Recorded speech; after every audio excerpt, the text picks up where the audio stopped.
Good afternoon. It's Adam Key again, and once again I'm critiquing Katie Brunner's paper. I think actually last time I mistakenly called you Bruner. Sorry about that.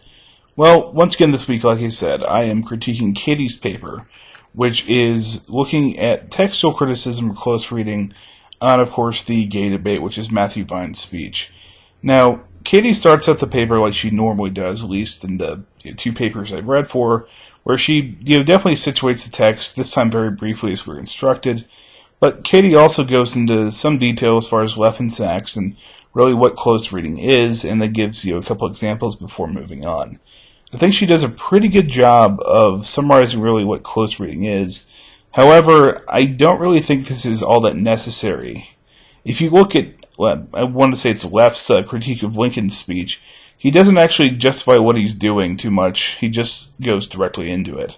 And I believe when you're looking at something in this set of groups, which Jim called a flight from theory, I don't believe it's really necessary to be that theoretical, especially when this is kind of an anti-theoretical base. I don't necessarily think it detracts from Katie's paper, but again, I don't really think it so much needs to be there. Maybe a couple references, but I don't think you need to get into detail about this is what I'm doing and this is how I'm going to do it. I think it'd be more effective if you really just got into the meat of the paper. Especially because towards the end you I guess run out of space and aren't really able to get into more of the detail. I think you could have really filled that space more effectively with more textual discussion as opposed to discussion what we're doing. That being said, I think the paper overall is pretty good. I really like this text. I keep meaning to actually go on YouTube and watch it, but it seems like a very, very interesting topic. And Katie goes on to talk about the iconicity, which is a very fun word. Basically the idea that, it's taking words and phrases, making them into actual representative substance. For instance, the term gay by itself doesn't really mean something, but when Vine says being gay is not a sin, suddenly it becomes an icon. It becomes something that we have a concrete representation for in our mind. Same with terms like being alone versus, a loving family. All these different things really pull up very distinct images. And I think Katie does a very, very good job of explaining how Vine's used these as part of his persuasive appeal, essentially giving those images for people to latch onto. I would have definitely liked to see more as far as the actual scriptural references. In both this paper and the last paper, it's mentioned that he makes them, but since it's such the meat of his topic, I really would have liked to see a little more specific discussion about what parts of the Bible is he referencing.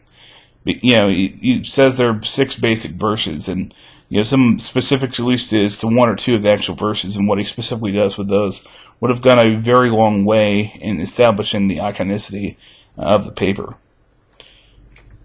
So from there, Katie just basically breaks down the paper, talking about the strategies and emotional appeals that Vines was using as far as to establish what he was doing.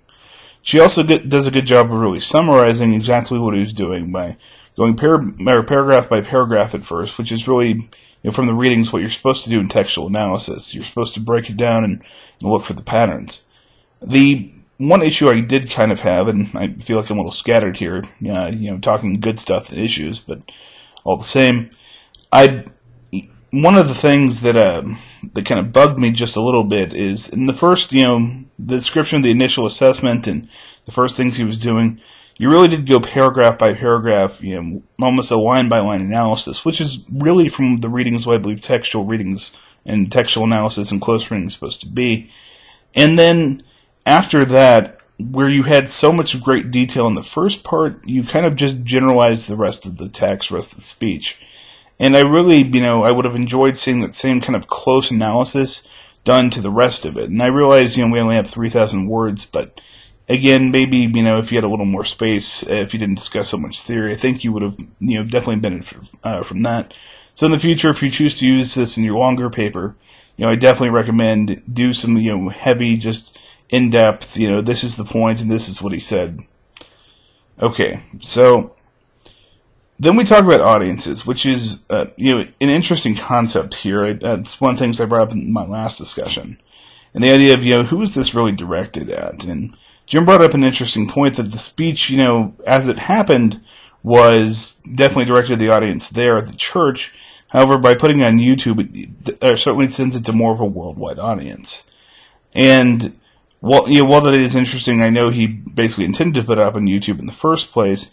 I think it's also important to analyze the fact of, his stated audiences, as well as the audience there, because essentially, even though he was giving a speech to be put on YouTube, he was giving a speech in front of a specific audience to do that. Now, you make the argument, Katie, that the audiences are movable. They're the people who don't really have their minds made up. But he also specifically, and you quote this, says, quote, Christians who are traditionalists on the issue. Now, in my experience, most Christians who are traditionalists on this particular issue do actually have their minds made up. So I would have loved to see more of an argument as to why a person could be a traditionalist on the issue yet still not have their mind made up. Because you seem to kind of dismiss the idea of saying I'm not talking, of course, like the Westboro Baptist Church, the picketing protest people.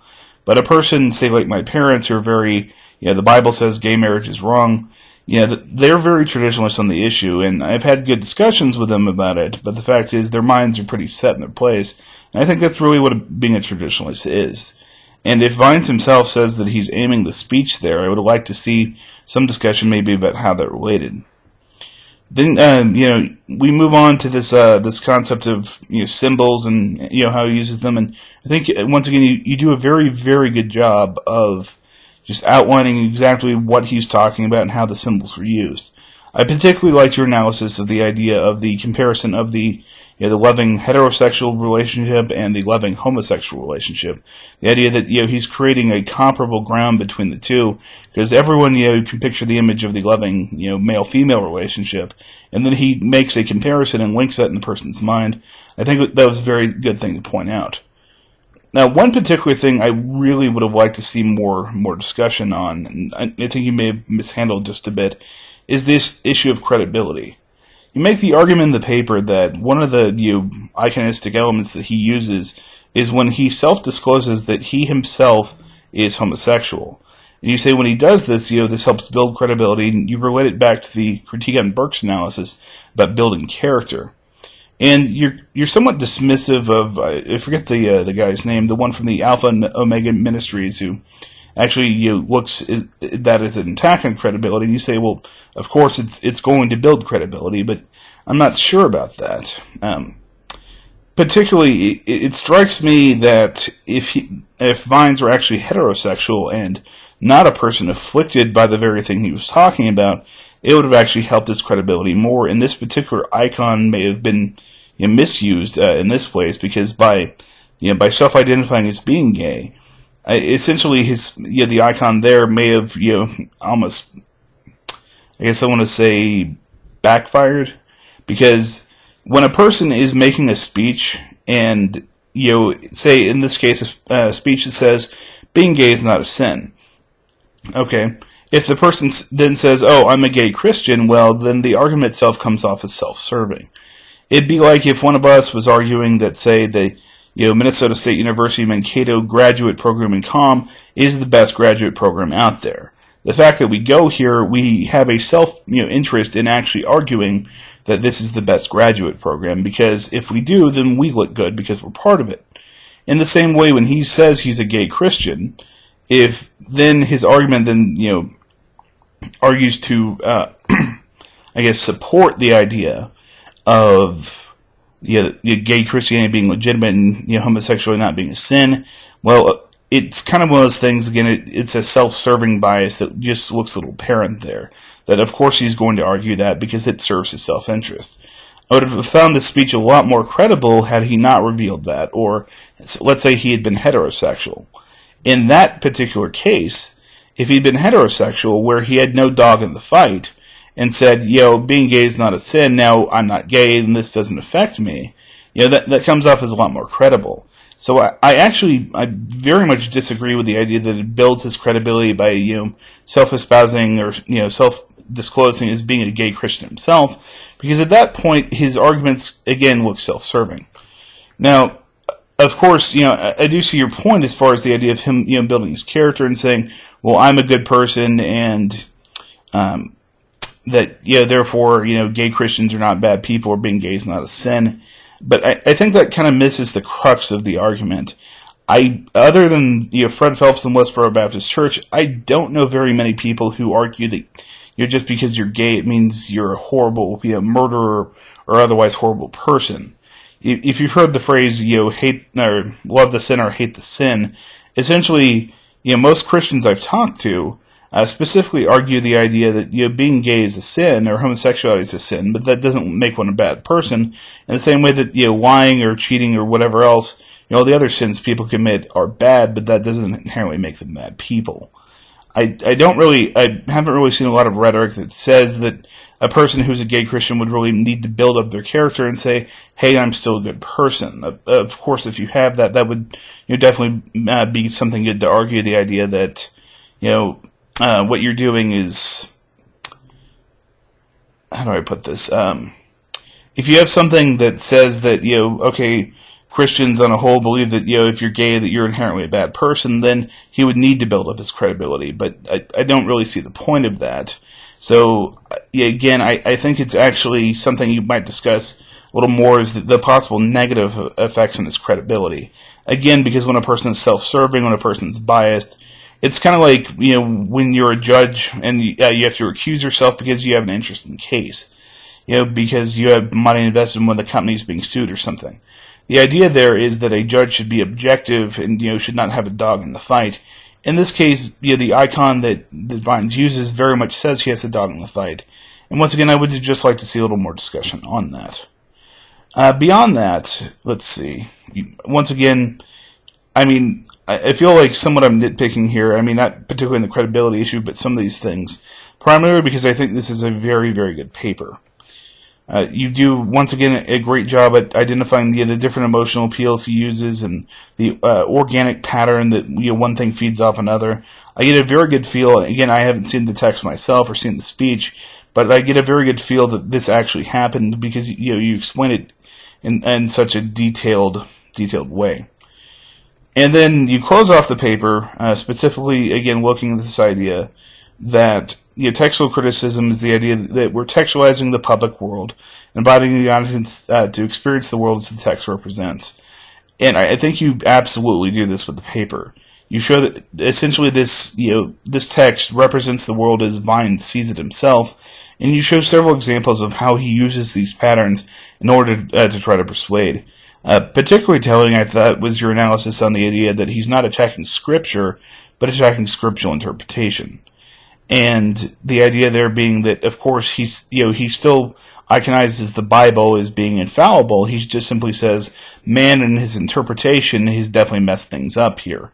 So it's not God who's wrong, it's not Jesus who's wrong, it's not the Bible who's wrong, it's man who is sinful, which Christianity accepts, and can make mistakes, and man has made a mistake here.